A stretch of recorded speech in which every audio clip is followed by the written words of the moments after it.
Welcome to the Folktale Project. This is Dan Schulz. Today's story is an English folktale.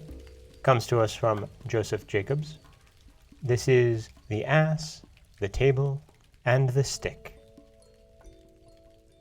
A lad named Jack was once so unhappy at home through his father's ill treatment that he made up his mind to run away and seek his fortune in the wide world.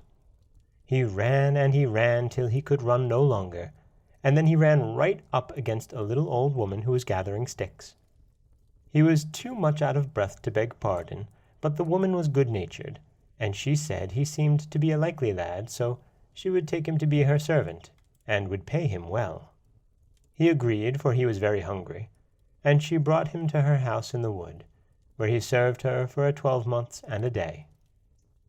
When the year had passed, she called him to her, and said she had good wages for him. So she presented him with an ass out of the stable, and he had but to pull Neddy's ears to make him begin at once to yaw. And when he brayed, there dropped from his mouth silver sixpence, and half-crowns, and golden guineas. The lad was well pleased with the wage he had received, and away he rode till he reached an inn. There he ordered the best of everything, and when the innkeeper refused to serve him without being paid beforehand, the boy went off to the stable, pulled the ass's ears, and obtained his pocket full of money. The host had watched all this through a crack in the door, and when night came on, he put an ass of his own for the precious Neddy of the poor youth. So Jack, without knowing that any change had been made, rode away next morning to his father's house. Now, I must tell you that near his home dwelt a poor widow with an only daughter. The lad and the maiden were fast friends and true loves. But when Jack asked his father's leave to marry the girl, "Never, till you have the money to keep her," was the reply. "I have that, father," said the lad, and going to the ass he pulled its long ears. Well, he pulled, and he pulled, till one of them came off in his hands, but Neddy, though he hee-hawed and hee-hawed, let fall no half-crowns or guineas. The father then picked up a hay-fork and beat his son out of the house. I promise you he ran. He ran and ran till he came bang against the door, and it burst open, and there he was in a joiner's shop. "You are a likely lad," said the joiner. "Serve me for 12 months and a day, and I will pay you well." Now he agreed, and served the carpenter for a year and a day. "Now," said the master, "I will give you your wage." And he presented him with a table, telling him he had but to say, "Table, be covered," and at once it would be spread with lots to eat and to drink. Jack hitched the table on his back, and away he went with it till he came to the inn. "Well, host," shouted he, "my dinner today, and that of the best." "Very sorry, but there is nothing in the house but ham and eggs." "Ham and eggs for me!" exclaimed Jack. "I can do better than that. Come, my table be covered." At once the table was spread with turkey and sausages, roast mutton, potatoes, and greens. The publican opened his eyes, but he said nothing, not he. That night he fetched down from his attic a table very like that of Jack, and exchanged the two. Jack, none the wiser, next morning hitched the worthless table onto his back and carried it home. "Now, father, may I marry my lass?" he said. "Not unless you can keep her," replied the father. "Look here," exclaimed Jack.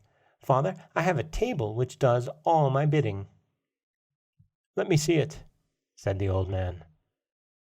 The lad set it in the middle of the room and bade it be covered, but all in vain. The table remained bare.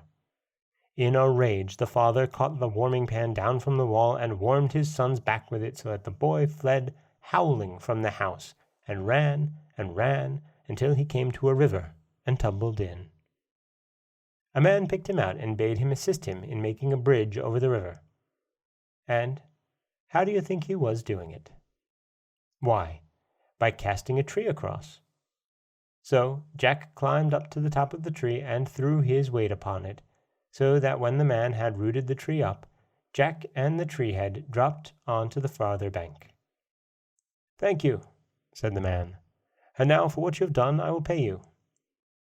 So saying, he tore a branch from the tree, and fettled it up into a club with his knife.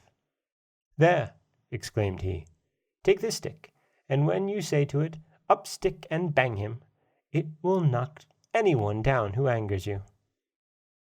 The lad was overjoyed to get this stick, so away he went with it to the inn, and as soon as the publican appeared, "Up stick and bang him," was his cry.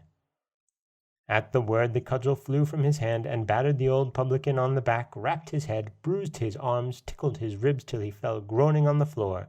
Still the stick belabored the prostrate man, nor would Jack call it off till he had gotten back the stolen ass and table.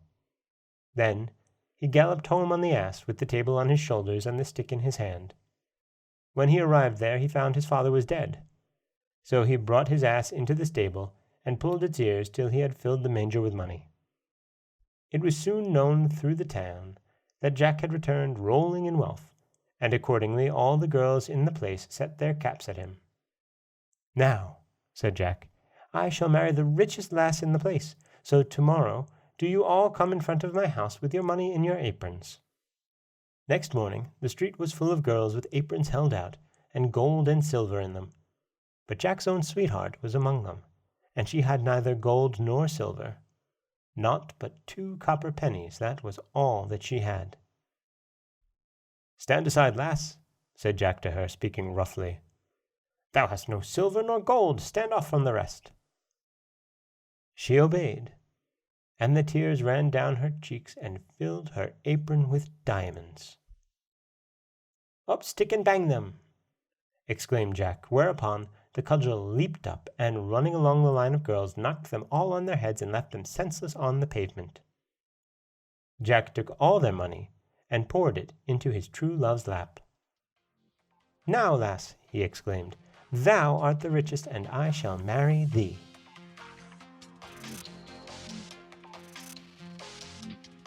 And that is the English folktale of The Ass, the Table, and the Stick by Joseph Jacobs.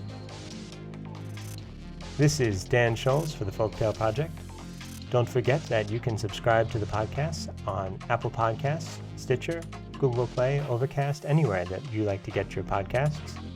You can also follow us on Twitter at Folktale Project. You can find us on Auto Radio, TuneIn Radio, and iHeartRadio.